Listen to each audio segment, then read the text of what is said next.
Real-time money talk here.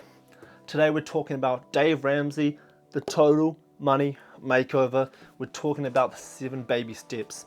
I have personally practiced the 7 baby steps, and I am here to say, is it good? Is it bad? Is it real? Is it fake?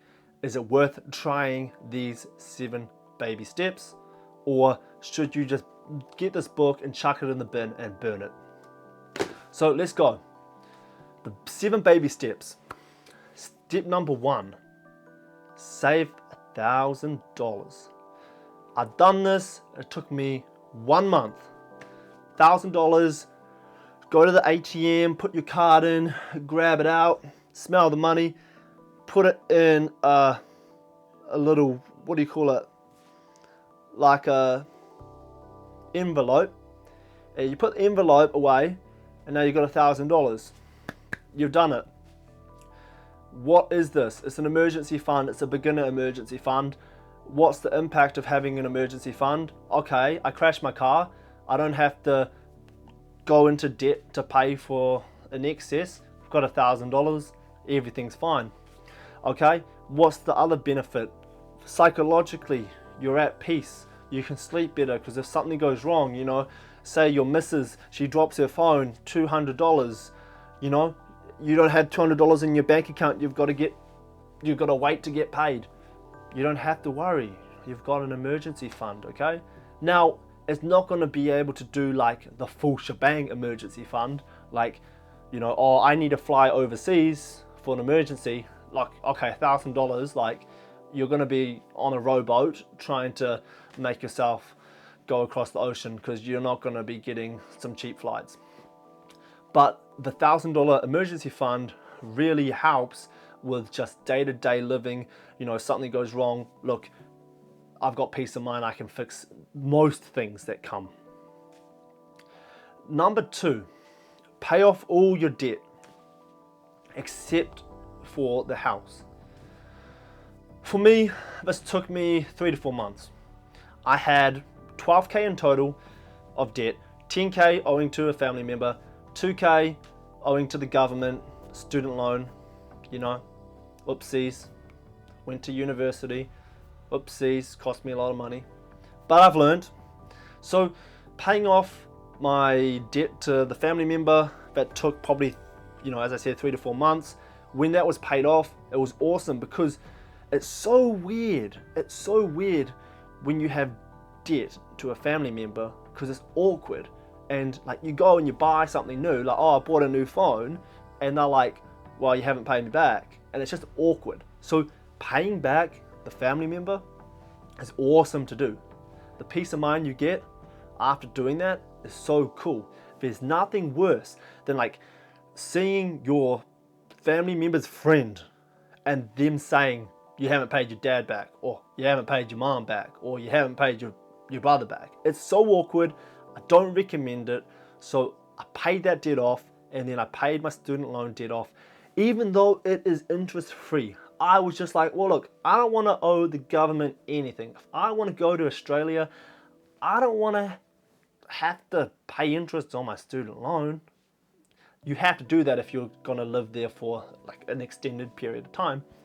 So I said, stuff that, I'm paying it back. So I paid off everything.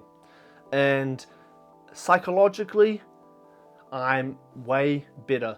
I'm less stressed. Life is good. I sleep better at night. I definitely recommend it. Now, how he teaches paying off your debt is from the smallest debt to the largest debt. Okay? Now, you might think, well, you should pay off the highest interest debt first, right? And then to the lowest interest. Logically, that makes sense, but psychologically, it's very challenging to do that because you try it and you fail and you give up.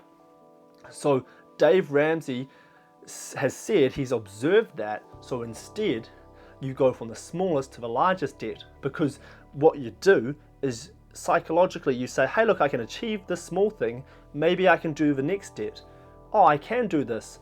And by the time you start to build your way up, you can tackle this big debt.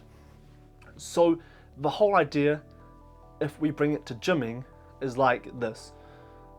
If someone said, hey, go bench 100 kgs, and you haven't done it before, and you try, you'll probably fail and give up. Where if someone comes to you and says, hey look, we're gonna go with 20 kgs first, and then work our way up to 100 kgs, you're more likely to succeed and have a lot more confidence and actually try.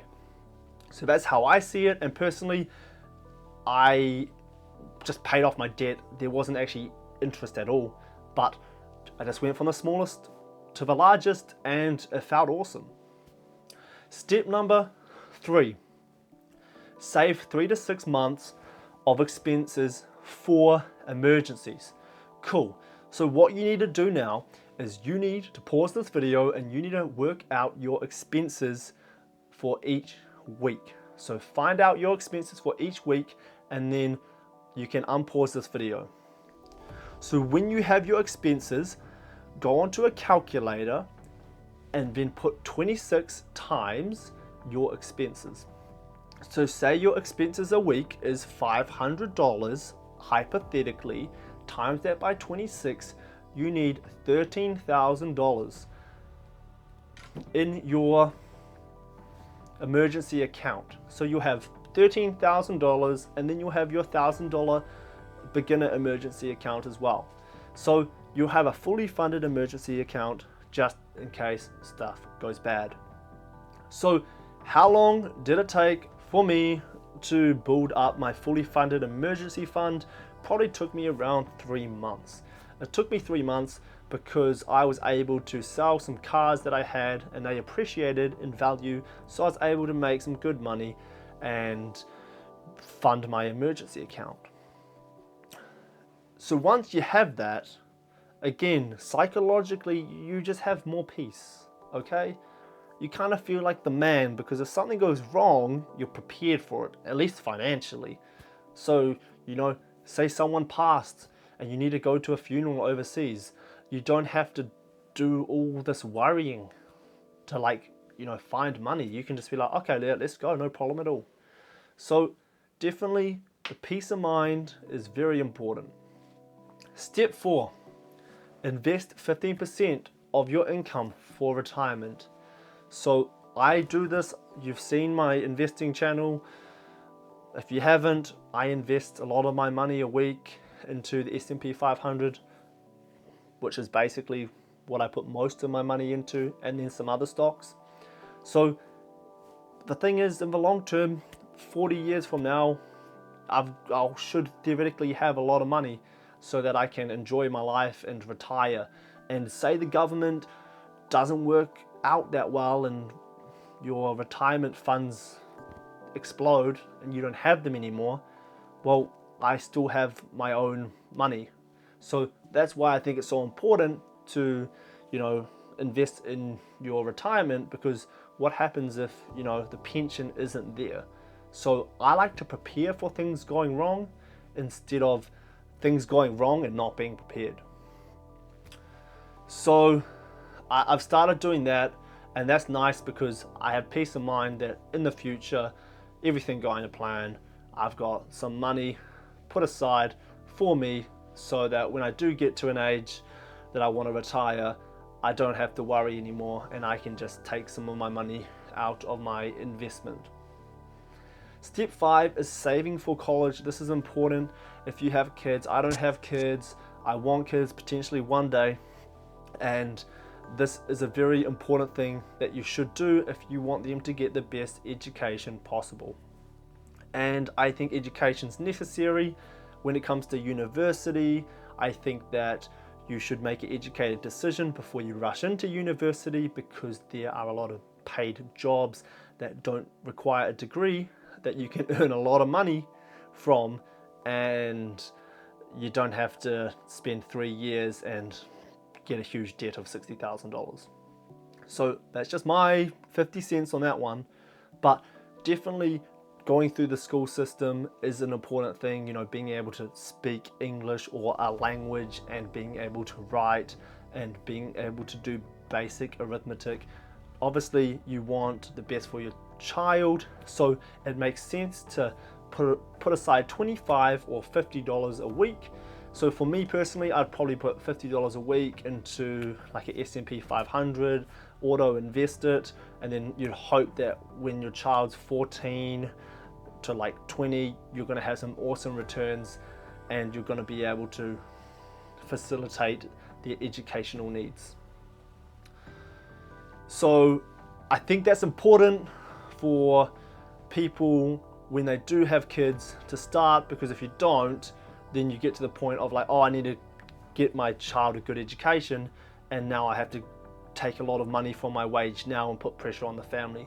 So it's just being good with your money and basically saying, hey, look, they're going to have to go to school anyway, and if you want the best education, why don't you start saving now so that over time your money can get more value and you can provide them with good education without feeling the burden of taking it from your wage. And we'll go for step number 6, pay off your house early. Look, I don't have a house, but it makes sense to pay it off early, because the longer you have to pay back interest, the more money you're paying to the bank. So it makes complete sense. Once you have paid that off and you own the house freehold, then you truly have freedom, because you can do what you want and the bank can't take the house off you because you own it, and that's assuming you pay your rates and all of that stuff. So you truly are almost at that point free. So at that point there, I'm not there yet, but my parents have followed this type of method and it's done them very well. So I can see the benefit of doing this. Double income, no kids, getting a lot of money, paying off a house. It makes a lot of sense because it means that you don't have this crippling mortgage that is going to ruin your life. So I'm not saying it's easy, but I can see the benefit of paying off your house early instead of going out to fancy dinners when you can't afford them. Step 7 is build wealth and give. The most important thing to me is giving. If you can build wealth and you have enough that you can survive on, it would be giving it to other people that actually need it and being able to help people in need. So I'm not there yet. For me, I want to get a house, but I'm just kind of in the middle of building wealth, and I don't have the house currently on my radar, but it definitely is something I want to do in the near future. Building wealth and giving is something that I think would be the most rewarding thing, is actually being able to help people and being able to help people sustainably without making yourself go broke. So I hope this video has showed that the baby steps are actually very good, very beneficial. They make a lot of sense.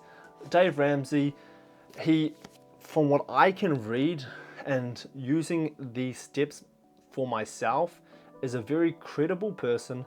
Okay, he hates credit cards, and I understand that. Like, I probably wouldn't want to be advertising credit cards because these things can ruin people's lives. It's just like alcohol. Look, people can drink alcohol and they're fine, they can just drink one. But you give alcohol to the wrong person and they could become an alcoholic for life, and you could have, a bad family environment, and you could have all these things going wrong just because they couldn't control it. So I think it's the same with a credit card. Credit cards, theoretically, if you can use them almost as a debit card, cool.